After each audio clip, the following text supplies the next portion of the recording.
Hello. And welcome to Talk US News and Politics, where you regularly get updated with the latest on American politics. Please ensure to subscribe to the channel and like the video. On Friday, Trump endorsed J.D. Vance in the Ohio Senate Republican primary. This follows his endorsement of Mehmet Oz in Pennsylvania's Senate Republican primary and Herschel Walker in the Georgia Senate race. The press has framed these endorsements as long-shot bets that could put Trump's desired image as a kingmaker at risk. But this misses the point. What's really at stake for Trump is the selling of Trump and his big lie that the 2020 election was stolen from him. To be endorsed by Trump, candidates apparently must fulfill three prerequisites. 1. They have to be running in swing states whose primaries and general elections will attract lots of media attention. 2. They must be totally committed to Trump and his big lie. And 3. They must have shown themselves capable of promoting Trump and his lie with the kind of celebrity pizzazz that sells well on television. Vance, celebrity author of Hillbilly Elegy, was originally appalled by Trump and his lie and said so. But now that he's running for the Senate, Vance has become one of the most forceful promoters of Trump and articulate peddlers of his big lie. As Trump noted about Vance, he gets it now. Oz is a celebrity television doctor who has over the years come under fire for bogus on-air medical advice, which makes him perfect for promoting Trump and his big lie too. Trump admires Oz's television bona fides. They liked him for a long time, Trump said of Oz at a rally in Pennsylvania last week. That's like a poll. You know, when you're in television for 18 years, that's like a poll. That means people like you. Walker fits the criteria as well. He was both a college and NFL star. Trump couldn't care less whether he's viewed as a kingmaker by the press and politicians inside the Beltway.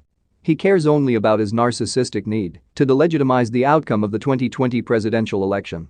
And he has a knack for recognizing ambitious, unprincipled, television-savvy hucksters who will help him.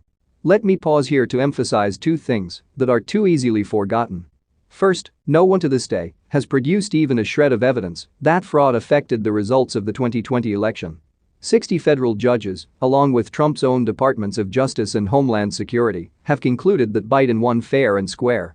Second, the linchpin of democracy is the peaceful transition of power from those who lose elections to those who win them.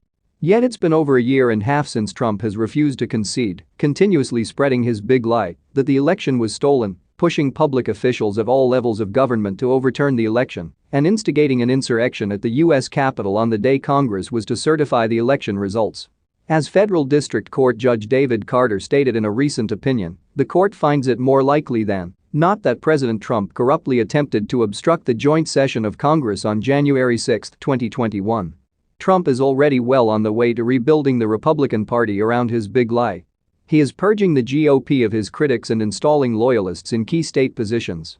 And he is inspiring GOP state legislatures to enact election sabotage laws that will give Trump and his supporters opportunities to rig congressional election results.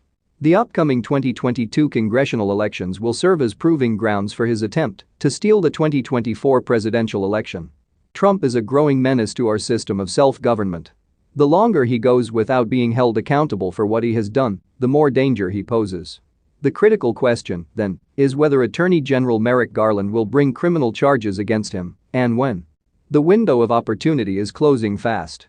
The House Select Committee on January 6 will be holding public hearings in a few weeks and report its findings thereafter. The committee has already collected nearly 10,000 documents and conducted more than 860 depositions and interviews, including with Trump family members and his close associates. If Republicans take over the House in the midterm elections, they are sure to close down the. So guys, with that we have come to an end of this edition of the news. Make sure to subscribe if you haven't. Thanks so much for watching. Until next time. Bye.